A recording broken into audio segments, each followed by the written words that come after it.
일부러 좀 커 보이게 네. 드리려고. 예. 그 손 대표님이 이번에 호스트이자 또 게스트로 또 같이 얘기를 나누게 되는데, 손 대표님하고 같이 얘기 나누면서 그 여러 가지 이름이 많습니다. 손 대표님도 있고, 손 집사님도 있고, 손 대장님도 있고, 여러 가지가 있는데, 네, 뭐가 제일 좋으신지. 다 못한다는 얘기죠. 그러니까. 제대로 하는 게 없다. 뭐 이런 얘기. 근데 제가 만나본 분 중에서 박식하고 또 여러 가지 어떤 위트와 재미, 그리고 또 여러 가지의 어떤 정치적 방향이나 생각, 그리고 문화적인 여러 가지 어떤 얘기들을 아마 이렇게 즐겁고 재미있게 하는 것들을 제가 본 적이 없습니다. 그러니까 원래 재미없는 사람들이 뭔가를 하려면 재미있게 하려고 막 이름을 짓거든요. 제가 신안산 대학교에서 아이들한테 이제 기독교 이해를 얘기를 할 때 채플책이 뭐였냐면 재미있는 기독교 이해라고 얘기를 했는데, 제가 재미없으니까 재미있는을 강조해서 붙인 거거든요. 근데 손 대표님은 제가 볼 때는 뭐 재미를 얘기를 하지 않아도 이미 재미있으십니다. 원래 그렇죠, 여러분? 말을 그 게스트를 이렇게 오래 하는 거고요. 그 저기 MC는 예. 짧게 질문하시는 그리고 거예요. 제 얘기는 끝입니다. 오늘 여기서 끝이고, 예. 그 손 대표님 제가 보니까 굉장히 이력이 아주 당황할 만큼 굉장히 많습니다. 당황스럽겠지. 예. 잘 들어보십시오. 젊은 날부터 여기 하나 빠졌는데 개그맨 1호입니다. 우리나라에. 예. 이거 되게 싫어하시는데 정말 재미있으시고, 요즘에 모든 개그맨들 그 선후배님들 이렇게 굉장히 친분이 있으시고, 그리고 작가로도 유명하신 분이시고요. 또 PD이면서 또 감독까지 하십니다. 팔방미인보다 더 많은 것들을 갖고 계시는데 어떤 계기로 이런 일들을 시작하게 됐는지 얘기 좀 해주시면.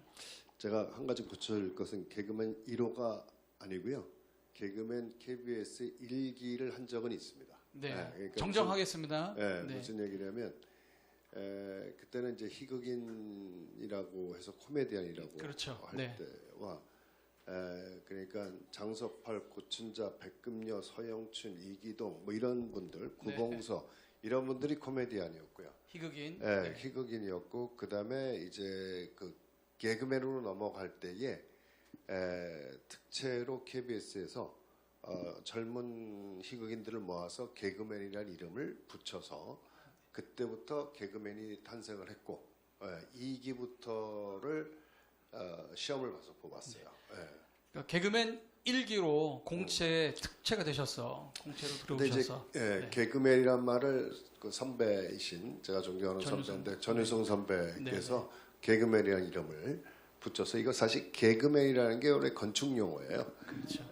그러니까 벽돌과 벽돌 사이를 괴는 것을 개그라고 했는데, 그러니까 이게 갑자기 뭔가 필요한 것들이 그러니까 정식적인 것이 아니라 뭔가 튀어나와서 그것을 받쳐주는 이런 것들. 그러니까 인생에 있어서 그 사람들의 삶을 받쳐줄 수 있는 그런 사람들이다. 웃음으로. 그래서 개그맨이라고 했어요. 전유선 선배가 제가 참 존경하는 분인데 많이 아프세요 지금. 그러게요. 요즘 그래서 안 좋으시다라니. 남원에 사시다 지금 전북 그 대학병원에 입원하셔서, 아이고. 제가 한 열흘 전인가요? 한번 명문안을 갔는데 쪽 빠지셨더라고. 살이 쪽 빠져서 형 이거 아주 근육이 하나도 없네. 형 이렇게 해가지고 살이 이렇게 쪽 빠져서 어떻게 해? 그랬더니 근육이 없으니까 근육통이 없어져 와 그러더라고요. 그 아픈 와중에도 역시 개그의 피가 흐르는구나. 누워있다가 이제 그 링겔병이 이렇게 달려 있었어요. 그랬더니 야, 저 링겔 다 맞고 남으면 싸주냐? 그러더라고요. 싸주냐고. 근데 좀 이제 너무 이거 많이 하셔가지고. 아이고. 그렇죠. 그런데 제가 이걸 하게 된 계기가 있었어요. 제가 이제 방송, 문화, 대중문화 쪽으로 이렇게 발을 들여놓은 게, 그 TV를 이렇게 보는데 고등학교 2학년 초에 그 대학가요제의 그 입상자들이 각자 따로따로 이렇게 활동을 하더라고요. 그것을 이렇게 보면서 저 사람들 입상자들을 한 무대에 다 모아놓고 콘서트를 열면 어떨까 싶은 생각이 들어서 제가 방송국에서 젊음의 행진하고 영일레분이 끝날 때 그 사람들이 나오면 기다렸다가 내가 저기 어느 고등학교에 동성고등학교 다니는 2학년 학생인데 이런 걸 하려고 하는데 좀 출연해 주시면 어떻겠냐 뭐 그러니까 형 누나죠. 그때 이제 노사연 선배, 송골매 선배, 김창원 선배 이런 분들이에요. 이런 분들을 제가 그 대광고등학교 그 강당에 다 모아놓고 콘서트를 기획한 적이 있어요. 그 사람들의 콘서트를 했는데 이게 과연 사람들이 이렇게 하면 오나라는 생각을 했는데 깜짝 놀란 게 대광고등학교가 신설동에 있잖아요. 운동장을 몇 바퀴 돌아서 신설동 로타리까지 줄을 서더라고요. 와. 그래서 그 공연이 계기가 돼서 그게 고등학교 때. 네, 그 고등학교 때 2학년이면. 네, 2학년 때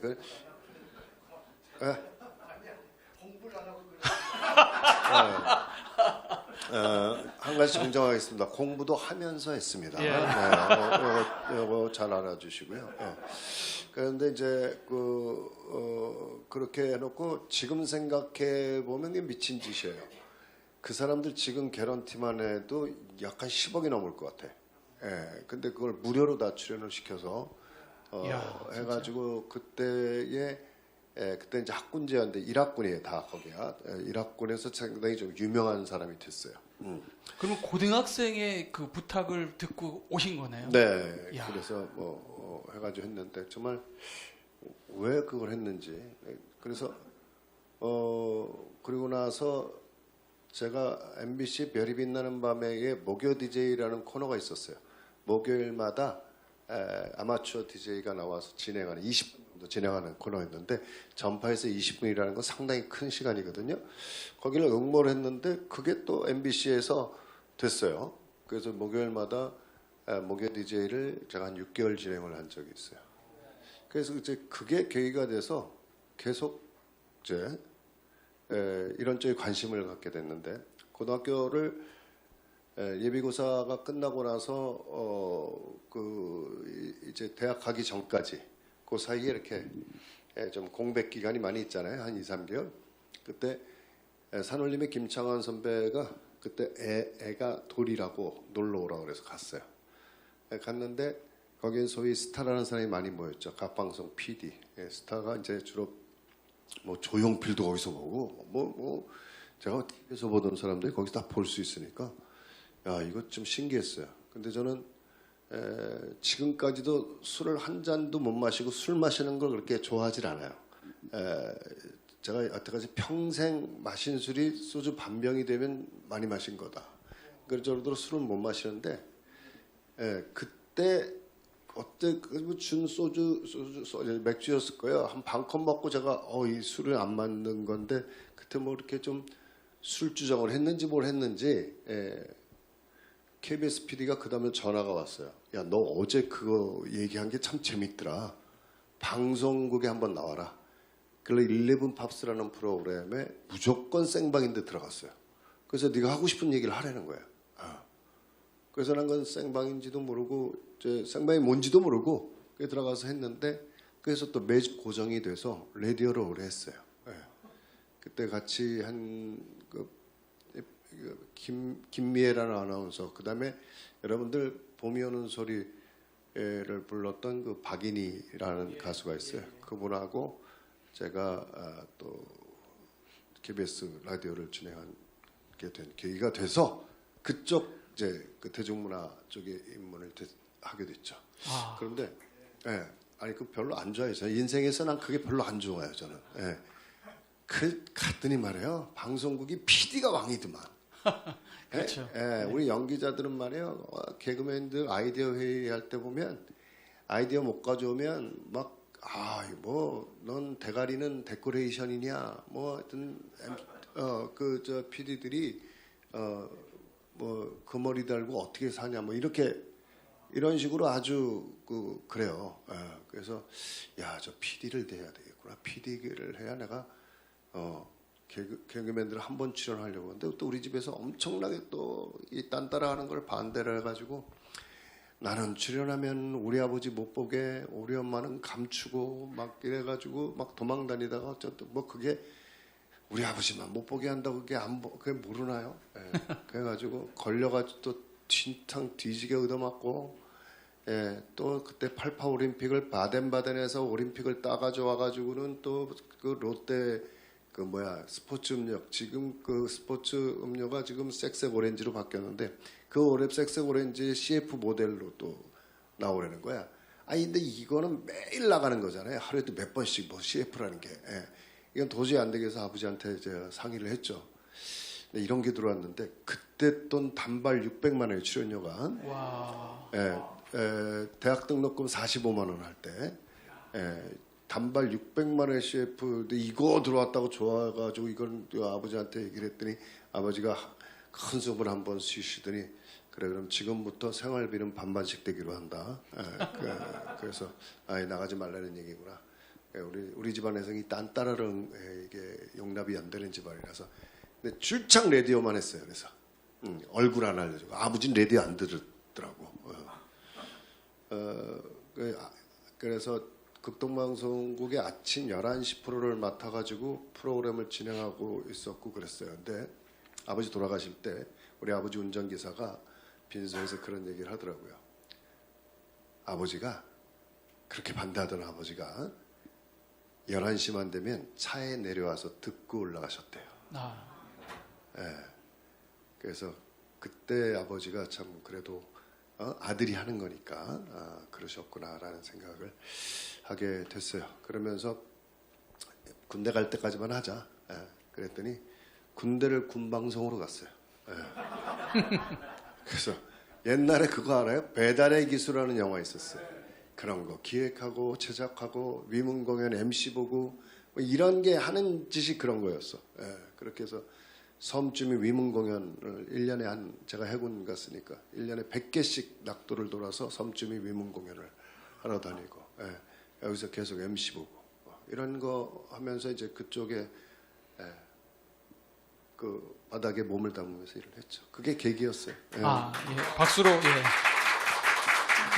사실 짧은 시간 안에 우리 손 대표님 얘기를 나눈다는 건 너무 좀 불가항력적이고 진짜 몇 날 며칠을 얘기를 해도 안 되는데 너무 더 듣고 싶은 분들은 따로따로 이렇게 토크 콘서트를 한번 하셔야 되지 않을까 싶습니다.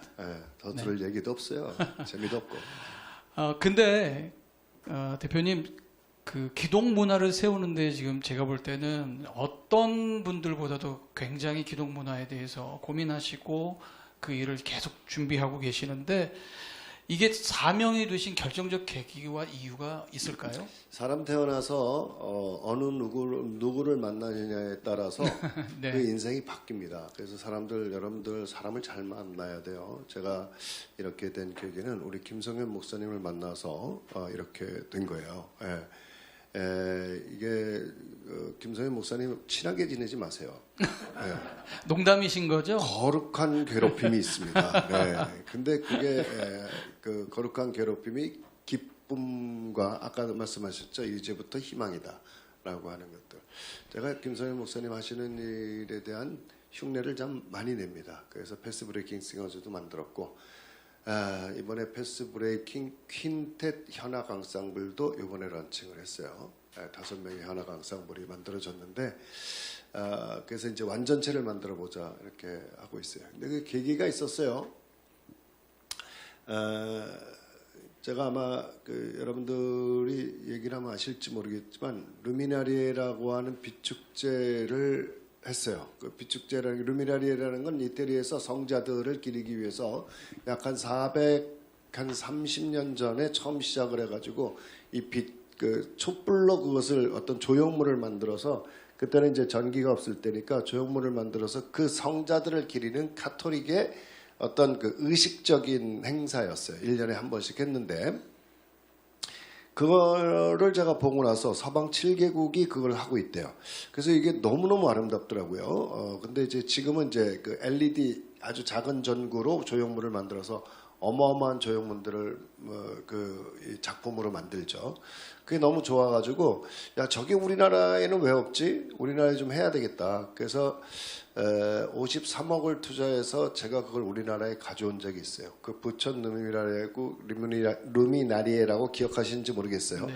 광화문에서도 했었고 아주 유명했죠. 네, 요즘에는 뭐 전국에서들 잘 흉내를 내서 하는데 뭐 제대로 하는 데는 한 군데도 없어요. 이게 상당히 어려운 작업인데 흉내를 내서들 많이 하더라고요. 제가 그것을 계약을 해가지고 한국에 가져와서 런칭을 했는데 53억을 투자했어요. 그런데 이게 제가 한 가지 우리나라의 민도를 잘못 파악했구나라는 생각이 들었어요. 우리는 축제를 즐길 만한 국민적 소양이 되어 있지 않았어요.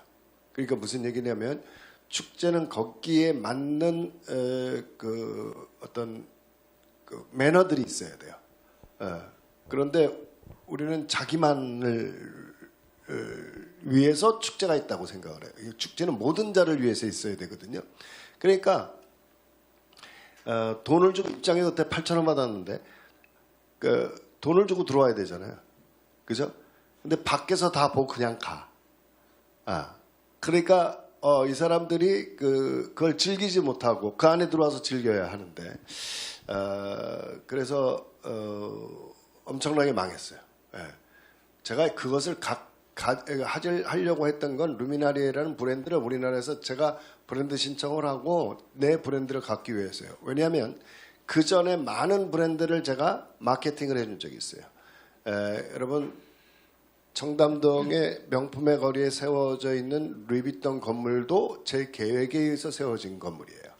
그것도 런칭을 했고 까르띠에 보면 메르시에 바실론 컨스탄틴 무슨 그 한국 파이자 시티뱅크 전부 제가 마케팅을 했던 그런데 근데 다 남의 그 브랜드를 해줬잖아요. 그래서 제 브랜드를 갖기 위해서 그것을 런칭을 한 건데 그게 전부 다 밖에서 보고 그냥 가더라고. 조금 앞서 가셨군요.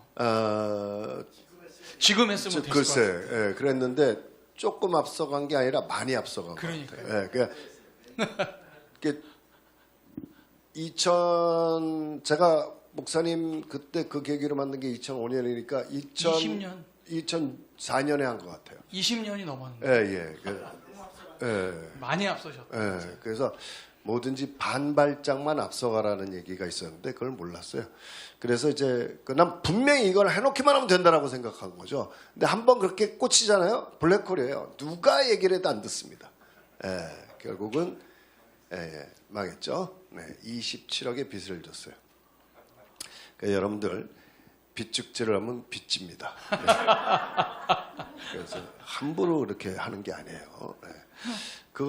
그러니까 그때 아파트 가격이 4억, 5억 할 때였어요. 5, 6억 할 때였는데 그게 이제 그러니까 아파트가 몇 채입니까? 그게 그러니까 이게 진짜 와 이걸 어떻게 갚아야 되나? 그래서 상당히 어려울 때였어요. 제가 이것은 내가 감당을 못한다.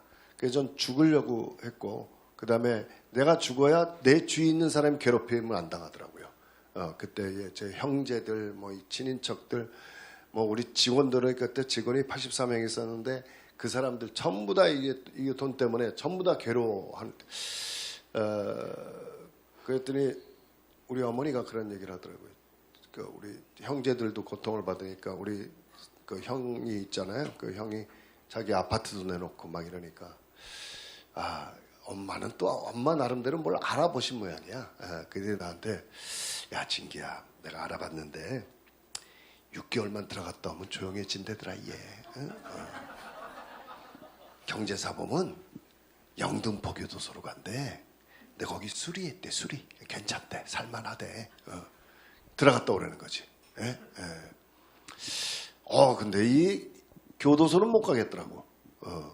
그때 채권자들이 52명, 그 정도가 있었는데 그 사람이 막 매일 우리 아들도 납치에다가 하겠다 그러고 제가 2박 3일 동안 무슨 가평 어디 무슨 모텔에 갇혀가지고 두드려 맞은 적도 있고 깡패들을 동원하면 그때는 돈을 받을 때 지금은 불법이지만 이럴 때에 그래서 이거 내가 죽어야 되겠다. 난 감옥은 진짜 못 가겠다. 그래서 인터넷에 검색을 해보니까 양화대교하고 반포대교에서 제일 많이 죽는데요. 그래서 답사를 한번 갔어. 새벽 한 3시쯤에. 거기 반포대교 가니까 여러분 반포대교 한번 지나면서 보세요. 발만 이렇게 올려놓으면 난간이 되게 낮아요. 그래서 금방 떨어져요. 그래서 저렇게 거기 이렇게 걷고 있는데 저쪽에서 떨어지는 놈을 봤어. 나도 죽으러 갔는데 그 떨어진 놈을 봤어. 그래서 걔를 신고를 하고 걔를 또 살려야 될 거 아니야.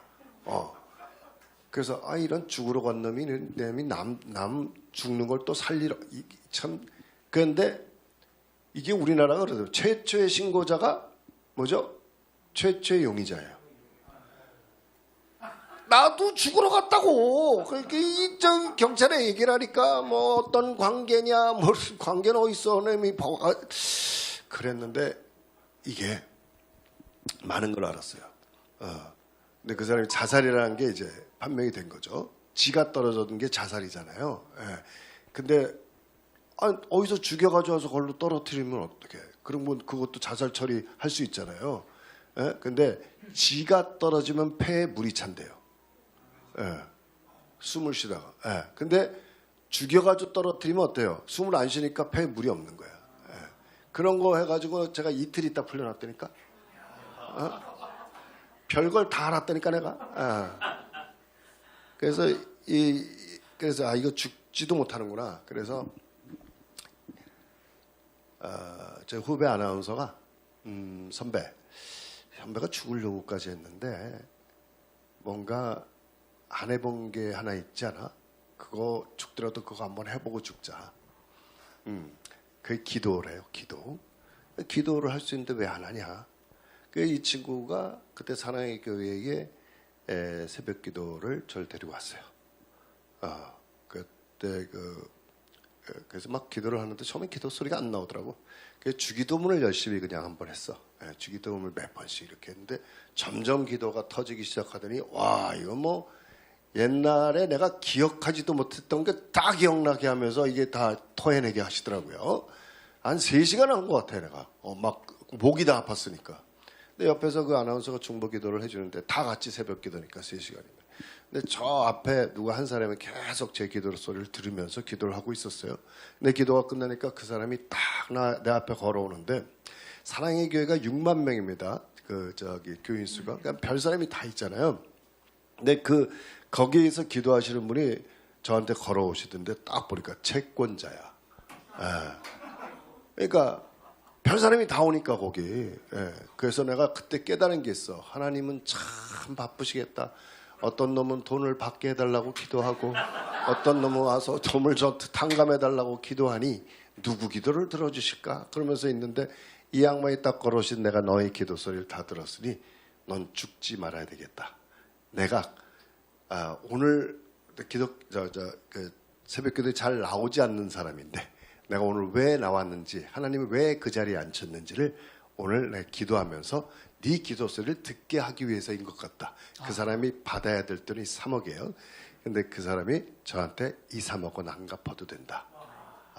그러니까 3억을 탕감받은 거야 그때. 그랬더니 이 아나운서가 옆에서 선배 기도 한 방에 3억씩 내 기도도 해달라고. 난 그렇게 안 비싸다고. 그러면서 그래서 그때부터 새벽 기도를 약 한 1년 반 다녔어요. 하루도 빼놓지 않고 갔는데 그럴 임세에 그 서초 교회의 한 장로님께서 뭘 부탁을 하셔서 거기 프로그램을 해주다 김성현 목사님을 알게 됐는데 김성현 목사님이 저희의 상황이나 또 혹은 제가 해왔던 일을 어떻게 아셨는지 그때 소극장이 교회에 있었어요. 그 소극장을 맡아서 운영해 줄 수 있느냐. 그래서 제가 지금 사랑의 교회에 다니고 있고 제가 소극장을 운영할 처지가 아닙니다. 전 돈도 없고 지금 상황이 그렇습니다.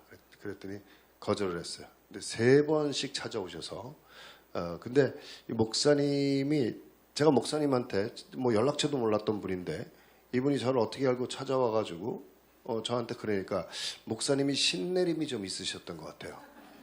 내가 어디 있는지 귀신같이 알아요. 그래서 절 찾아오셔서 꼭 그걸 맡아달라는 거예요. 네. 그랬어요. 그래서 갔더니 돈이 없잖아요. 돈도 없고 보니까 좀 뭔가 또 고쳐야 될 거 해야 될 게 그 구속장애 좀 있는 것 같고 막 이런데 여기서 자도 되냐? 내가 잘 곳이 없다. 그래서 그 지하에서 라꾸라꾸 침대 하나를 사서 거기서 그 지하 소극장을 운영하면서 그게 이제 목사님을 만나게 된 계기예요.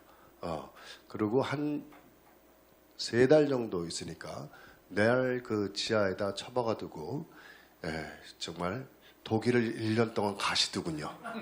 그래서 저는 또 외톨이가 됐어요. 그랬더니 그 교회에서 저를 곱게 안 봐요. 갑자기 들어온 사람이니까. 목사님 그렇게 하라고 갔지만. 그래서 그래도 목사님 오실 때까지 기다리고 참고 해가지고 거기서 최초로 만든 게 우리나라 최초로 토크 콘서트라는 말을 만들어서 토크쇼를 하기 시작했어요. 이게 좀 히트가 됐어요. 그래서 일어난 계기가 된 거죠. 그래서 지금까지 그 일들을 해오고 있는 겁니다. 그 대표님 그 기독 문화에 대해서 제가 볼 때는 대표님이 정의하신 게 기독 문화에서도 굉장히 중요한 흐름이자 중요한 줄기가 되지 않을까, 큰 맥이지 않을까 생각이 되는데, 기독 문화 사역하시면서 이건 진짜 보람되고 이건 참 내게 이건 동전의 양면과 같이 어려움이다라고 하는 게 있다면 좀 얘기를 나눠주시면. 이게 문화라고 하는 우리 한자를 보자고요. 문화가 그럴 문자에 될 화자를 씁니다.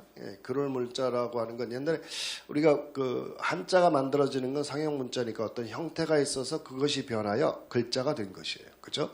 그러니까 이 문이라고 하는 거는 사람이 이렇게 쓰잖아요. 그러니까 사람이 이렇게 버티고 있는 모습에서 문자를 쓴 거예요. 그리고 화자는 사람 인변에 이렇게 써요. 그죠? 그게 뭐예요? 사람 인변은 서 있기도 하고 사람이 이렇게 앉아 있기도 한다라는 뜻이에요. 그게 변화잖아요. 이렇게도 되고 저렇게도 된다는 거예요.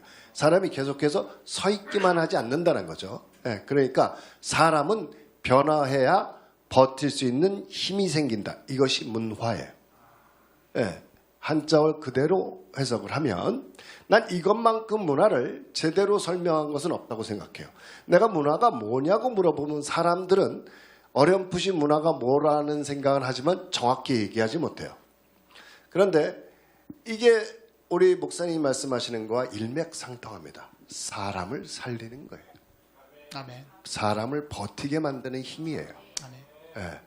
그래서 내가 생각했던 문화와 목사님께서 목회하는 3가지 목표가 같다. 그래서 그때부터 저는 목사님을 따라다니기 시작한 거예요. 그러니까 지금 몇 년째죠? 2005년부터니까 딱 10년. 딱 10년. 20년인 거예요? 20년. 5년부터니까. 네. 별 말씀을요. 저는 제가 졸졸 따라다니면서 많은 걸 배우죠.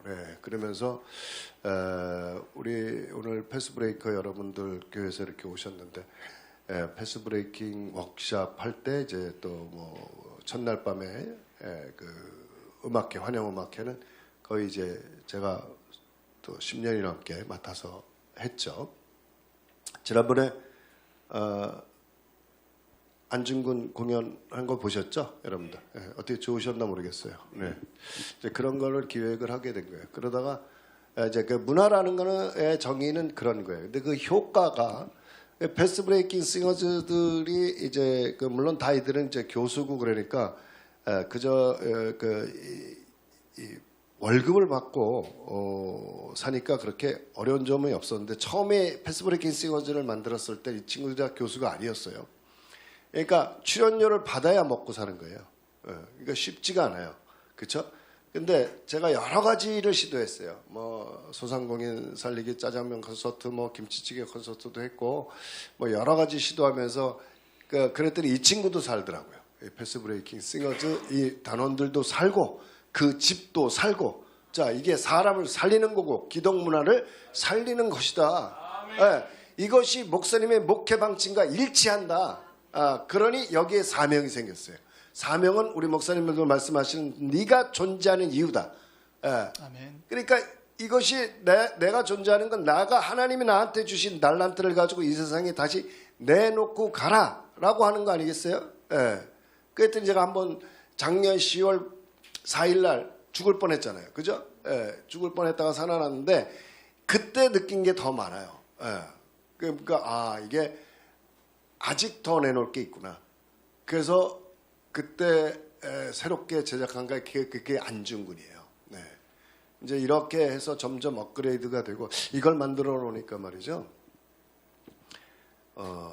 다큐 콘서트라는 게 우리나라의 최초거든요. 그렇죠. 이 최초의 장르를 만들어 놓으면서 제가 무슨 생각을 했냐면 안중근 대신 유관순을 할 수가 있고 안중근 대신 손양원 목사님을 할 수 있고 그 다큐멘터리가 있잖아요. 근데 우리가 손양원 목사님이 사랑의 원자탄이고 저기 아들을 죽인 사람을 양아들로 삼고 이런 것밖에 몰라요. 사실은 피상적으로 알고 있다고요. 근데 안중근을 여러분 보시면서 여태까지 몰랐던 걸 아셨잖아요. 그런 거와 마찬가지로 선교를 이런 식으로 해야 돼요. 몰랐던 걸 알게 하고 거기에 감동이 있게 하고. 예. 그래서 우리의 기독교의 성인들을 주기철 목사님이나 이런 분들의 다큐 콘서트를 만들면 재밌겠구나. 선교하는 데 도움이 되겠구나. 이런 생각을 하게 되는 거죠. 그러니까 주인공을 바꾸면 되겠다. 그래서 사실은 이게 그 마지막에 사역과 기도 제목 여쭤보려고 했더니 그 얘기를 하셨는데 네. 저는 그 손진기 대표님 이렇게 보면서 느꼈던 건 뭐냐면요. 앞으로가 더 기대가 됩니다. 기독 문화를 살리고 세우는 일에 굉장히 사명감을 갖고 있는데 그 컨텐츠를 정확하게 꿰뚫고 있고 어떻게 해야지 기독인들과 그리고 또 기독인이 아닌 사람들에게도 정말로 기독인의 문화가 이렇게 아름답고 멋지구나라는 것들을 만들어주는 것들에 대해서 굉장히 기대가 큰데 지금 사역에 대한 것들을 조금 말씀하셨는데 조금 더 자세히 좀 얘기해 주시고 이런 겁니다. 우리가 안중근을 제가 만들었을 때 그런 생각을 했어요. 역사 공부를 하려면 공부를 안 해요. 우리는 역사를 어떻게 배우냐면 드라마로 영화로 배워요. 그걸 보고. 근데 왜곡된 게 너무 많거든요. 그렇죠. 전 그래서 이 안중근의 이 공연의 대본을 제가 쓰고 역사검증위원회에 영상과 대본을 보내서 다 검증받은 거예요. 팩트만 얘기한 거예요. 그런데 역사검증위원회를 찾아갔더니 그 원장이 박사학위를 안중근으로 받으신 분이야 또. 그래서 앉아가지고 그걸 첨삭해가면서 둘이 앉아서 그걸 다 완성시킨 겁니다.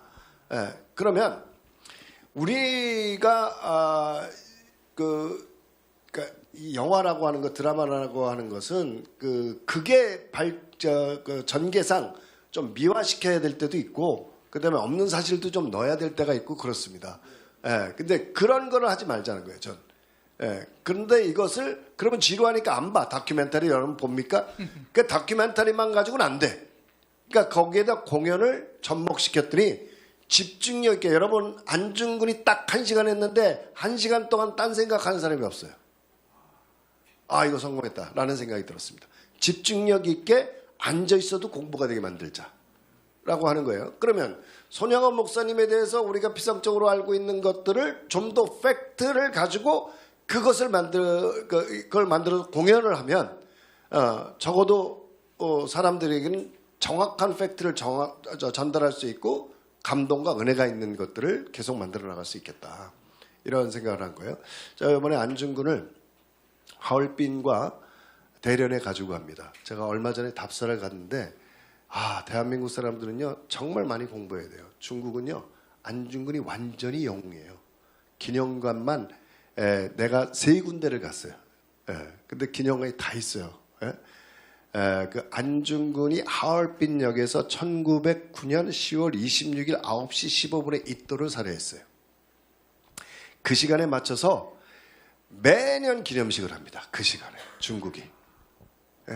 우리는 언제 죽었는지도 몰라요. 언제 쐈는지도. 그리고 거기 우리가 이제 유해를 못 찾으니까 전날 밤에 하얼빈 공원, 지금은 조양공원이라고 되어 있는데 하얼빈 공원에서 4명과 의기투합한 장소가 있어요. 그리고 왜 독립투사들이 항상 전날에는 사진관 가서 사진 찍죠. 그렇죠. 그래서 그 근처 사진관에서 사진 찍은 게 있어요. 예. 그래서 그걸 기념해서 그 공원에다 비석을 하나 세워놨더라고요. 거기에 3대째 하루도 빼놓지 않고 헌화하는 집안이 있어요. 이게 중국 사람들이에요. 저는 이런 걸 보면서 우리가 너무 모르고 있다. 너무 안 하고 있다. 예. 또 고등법원 거기에 여순이에요. 여순이면 이제 리순이라고 있는데 리순 고등법원을 가봤어요. 거기 선고를 받았던 여전번에 공판을 받고 마지막에 거기서 사형 선고를 받는데 거기를 가봤어요. 가서 갔더니 묵념하는 곳도 있고 안중근 의사에 대해서 다 기리는 곳이 있어요. 그 재판장 그대로 해놨어요. 거기가 300명이 간신히 앉을 수 있는 건데 방청객이 1000명이 넘었답니다. 그때 당시에. 예, 외신 기자들이 많았고. 그런데 몰랐던 사실을 또 알았어요. 야, 이러니까 공부를 해도 끝이 없구나. 몰랐던 사실을 또 안 것이 뭐였냐면 피고 안중근 사형을 선도한다. 딱 그랬더니 안중근이 한 말이 있었대요. 예. 일본에는 사형보다 더 큰 형벌은 없느냐. 이거 쉽지 않아요. 이거는 지금 역사 속에서도 우리가 제대로 배우지 못한 예, 우리는 안 배워요. 근데 그쵸. 거기 다 기록돼 있더라고요. 예. 그 다음에 어머니가 안중근한테 보냈던 편지가 있죠. 조마리아 여사님. 예, 조마리아 여사가 네, 네. 아들에게 보낸 편지. 네. 답장이 있었다라는 걸 우린 몰라요. 그 답장을 다 제가 가지고 왔어요. 이번에 사진 찍어서. 그 이번에 저희 그 안중근이 전부 업그레이드 됩니다. 예, 거기에 처음이 어머님 전상서 예수의 이름으로 문안드립니다 하면서 시작이 돼요.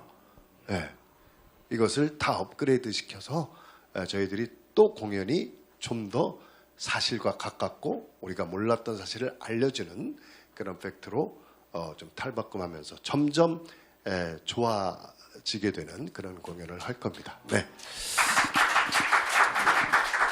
네. 네, 한마디만 더 할게요. 10월 26일 날 저희들이 24일 날 출발합니다. 그래서 27일까지 두 번의 공연을 하는데 그 리슨 고등법원에 지금 그 뭐라 그러나요? 고등법원을 최고의 우두머리 그 제가 거기는 원장이라고 써 있던데 명함에는 그분을 기다렸다 만났어요. 여자분이시더라고요. 제가 안중근이 사형 언도를 받은 이 자리에서 한 곡 정도를 부를 수 있게끔 해주십시오. 그래서 허락을 맡아가지고 왔어요. 네. 그날 그래서 누가 죄인인가를 그 법정에서 공연할 겁니다. 그 시간이 지금 얼마 안 남았고 그리고 네. 또 홍 목사님 것도 뭐 저한테 이렇게 하라고 지금 그러니까요. 그거는 그래서 다고 그냥 저기 제 거는 다음. 한 3년 후에 하자고. 그러니까. 기도 제목 마지막으로 좀 얘기 좀 그래서 해주시죠. 이런 네. 프로그램들이 전부 좀 선한 영향력을 끼칠 수 있도록 하고 제가 제 마음대로 모든 것을 하지 않게 항상 기도하면서 하나님이 주시는 명령대로 또 팩트대로 이루어질 수 있도록 여러분 기도 좀 많이 해주시고요. 또 한 가지는 이제 또 10월 24일부터 27일까지 가는데 문화 역사 사절단을 모집해서 갑니다. 한 40명 정도를 모집할 거고요. 우리 공연단이 한 40명 돼요. 그래서 80명이 가게 될 겁니다. 여러분들 관심 가지시고 함께 하실 분들은 또 함께 해주셨으면 좋겠습니다. 그걸 위해서 여러분들의 많은 기도를 부탁드리고요. 여러분들 잘 갔다 오라고 헌금하는 것 전혀 사양하지 않습니다. 이런 것들 아주 좋아요. 네, 감사해요. 예, 그 기도와 함께 한 가지 더는 우리 손 대표님이 건강 잃지 않도록 영육의 강건함을 위해서 여러분 기도해 주시고요. 아주 짧게 말씀하셨지만 이 사역 프로젝트가 굉장히 큽니다. 여러분들 기도하신 만큼 헌금하시면서 마음에 그 기도와 함께 헌금을 해주신다면 이 사역이 계속해서 더 하나님의 일들로 계속 가득히 채워지고 이 무궁무진한 이 빛나는 이 손 대표님이 갖고 있는 이 좋은 기독 문화를 세우는 일에 저와 여러분 우리 모두 함께 깊이 있게 동참할 수 있기를 간절히 바라고 기도 요청 부탁드립니다. 여기까지 우리 손진기 대표님이셨습니다. 여러분 박수로 맞아주시면 감사합니다. 감사하겠습니다. 고맙습니다. 감사합니다.